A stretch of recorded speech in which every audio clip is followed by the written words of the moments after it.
Litigation is, in essence, a form of communication. The format, timing, and structure of this particular forum are governed by rules of evidence and rules of procedure. The fact finder, whether a judge or a jury, must be convinced through the medium of admissible evidence. Whenever I am listening to a client about the facts of the case, I'm thinking, how can this case be properly presented at a trial?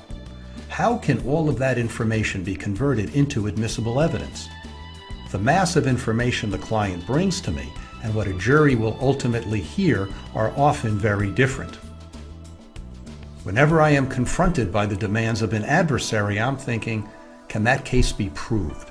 Can the accusation be supported with admissible evidence? The answers to those questions will inform my advice to the client.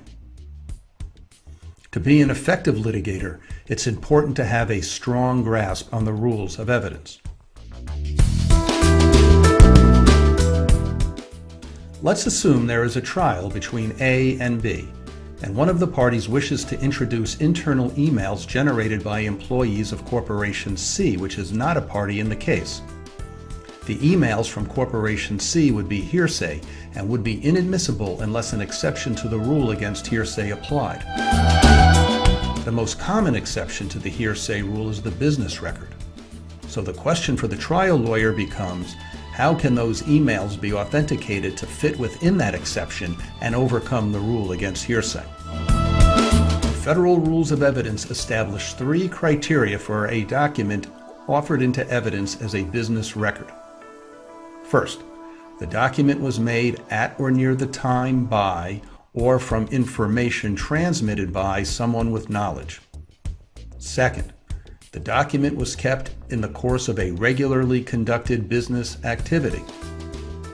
Third, making the document was the regular practice of that business activity.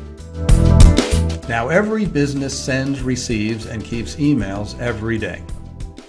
Is that enough for emails to be business records under the federal rules of evidence? No. There is no categorical rule that emails originating from or received by employees of a corporation are admissible as business records. An email created within a business does not, for that reason alone, satisfy the business record exception to the hearsay rule. The traditional criteria must be satisfied.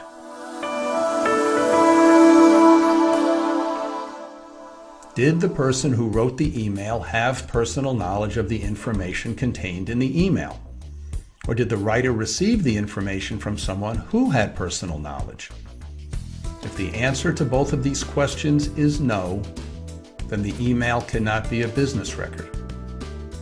Was the email written at or near the time of the event described in the email? If the answer is no, if, say, the email was written months after the event, then the email cannot be a business record.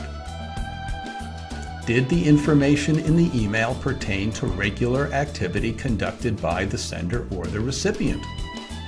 If the answer is no, if the information within the email pertains to an isolated sporadic event that is not within the scope of what the sender or the recipient regularly does, then the business record exception does not apply.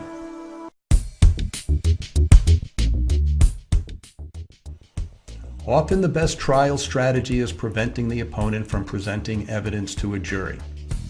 So when it comes to the admission of evidence at trial, I play a full court press. I read each document very carefully to be sure it can be properly authenticated as a business record or is admissible on some other basis. I do not concede admissibility unless I am satisfied that an exception to the hearsay rule applies.